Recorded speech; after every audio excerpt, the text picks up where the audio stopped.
নমস্কার। আজকে যে লেখাটি বলবো সেটা প্রজাপিতা ব্রহ্মকুমারী যুক্তি। পবিত্র প্রেম। অনেক ওঠাপড়া, অনেক বাঘ বিতণ্ডা, অনেক ঝগড়ার পরও যখন সম্পর্ক টিকে থাকে তখন বোঝা যায় যে তাদের ভিতরে একটা অলিখিত বোঝাপড়া আছে। তাদের মধ্যে তাই জন্য তাদের সম্পর্ক ভাঙন ধরেনি।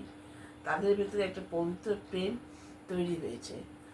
কারোর ভিতরে যদি পবিত্র প্রেম থাকে তাহলে তার সব সম্পর্কই স্থায়ী হয়। যেমন বাড়ির গোয়ালা, পরিচারিকা,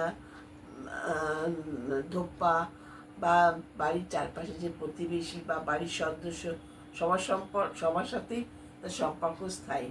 সকলের সাথেই তার অন্তরের পবিত্র প্রেম সে মিশিয়ে রেখেছে।